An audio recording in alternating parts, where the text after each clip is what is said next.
भारत सरकार की तरफ से स्वास्थ्य सेवाओं को बढ़ाने के लिए अनेकों योजनाएं निकाली गई हैं। अब इसी दिशा में एक पहल वाराणसी के दीनदयाल उपाध्याय राजकीय चिकित्सालय के द्वारा उठाया गया है, जिसके अंतर्गत नवनिर्मित डेडिकेटेड पीरियोडिक यूनिट भवन पूर्वांचल के लिए एक बड़ा वरदान साबित हुआ है, जहां 17 साल से कम उम्र के बच्चों का संपूर्ण इलाज उपलब्ध हो गया है, चाहे वो मेडिकल हो या फिर सर्जिकल। इसके लिए 6 अनुभवी डॉक्टर नियुक्त किए गए हैं, जो किसी भी आने वाले मरीज को देखकर जरूरी चिकित्सा उपलब्ध कराते हैं। इस विषय में और अधिक जानकारी प्राप्त करने के लिए हमारे संवाददाता विकास यादव ने चिकित्सक अधीक्षक डॉक्टर प्रेम प्रकाश से बातचीत की है। आइए सुनते हैं। नमस्कार सर। नमस्ते। पंडित दीनदयाल चिकित्सालय में 42 बेड के डेडिकेटेड पीडियाट्रिक यूनिट का शुभारंभ हो चुका है।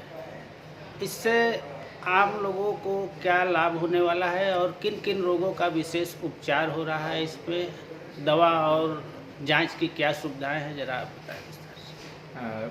42 बेडेड पीडियाट्रिक डेडिकेटेड यूनिट का शुभारंभ अभी हाल ही में माननीय मंत्री जी ने किया है।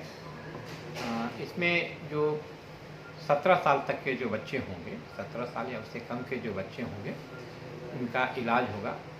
हर तरीके की बीमारियां, चाहे वो मेडिकल हो चाहे सर्जिकल हो, जो भी होंगे वहाँ एडमिट होंगे।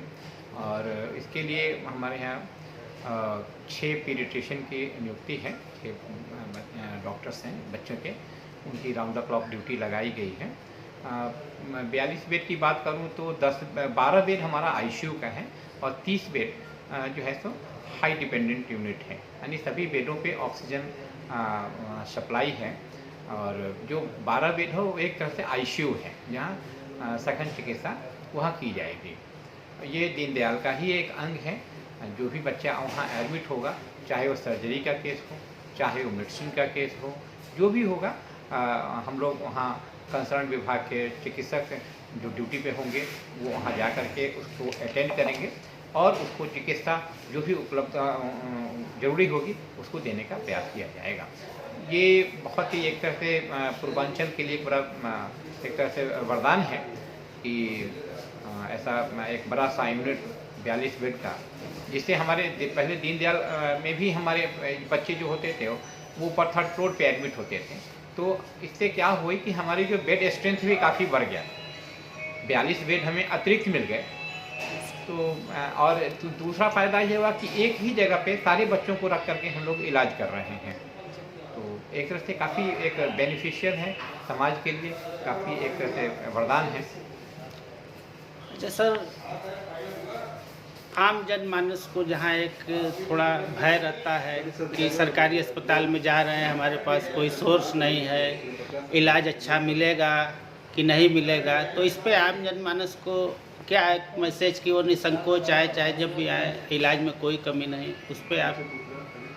जी, मेरा ये मानना है कि चाहे वो नेता हों, चाहे वो अधिकारी हों, चाहे वो गरीब हो, स्वास्थ्य सभी का मूलभूत अधिकार है।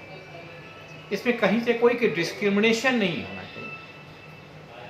मैं भी जब ओपीडी में आता हूँ, कोई आते हैं वीआईपी, अपने आप को कहते हैं कि मुझे पहले देख लीजिए, तो मैं यही कहता हूँ कि एक आम गरीब आदमी जिसके की कोई पहचान नहीं हो, उससे मैं क्यों भेदभाव करूँ? मरीज तो मरीज हैं, इसमें कोई भेदभाव नहीं होना चाहिए। और हम लोग ऐसा पूरा प्रयास रखते हैं। जो विशिष्ट भी, उनको भी वही हम सेवा देते हैं जो कि एक आम जो जनता है, जो गरीब जनता है।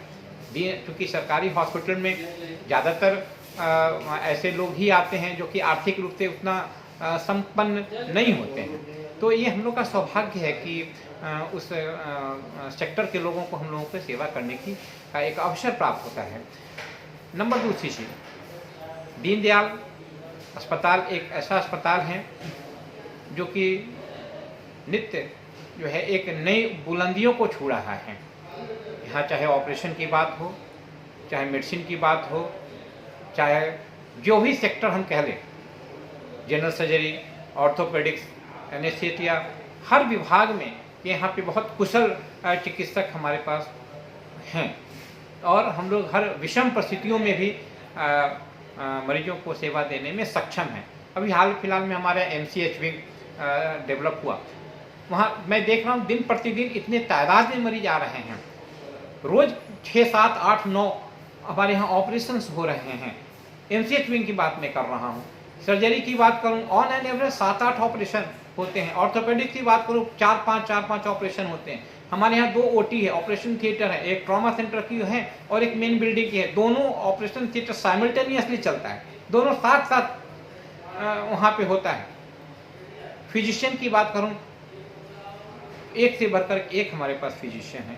एनेस्थेसिया की बात करूँ, बेहोशी की बहुत कॉम्पिटेंट डॉक्टर्स हमारे पास में हैं, जो कि बहुत डिफ़िकल्ट भी यदि केस होता है उसको भी एनेस्थेसिया दे करके उस मरीज के सफल ऑपरेशन की बुनियाद रखते हैं, नींव रखते हैं। यदि ऑर्थोपेडिक्स की बात करूं तो मैं इस पर कहने में अपने आप को थोड़ा गौरवान्वित महसूस करता हूं कि knee joint replacement, hip joint replacement, ये सारी जटिल से जटिल ऑपरेशंस हैं, वो भी हमारे यहाँ ये चीज़ होते हैं।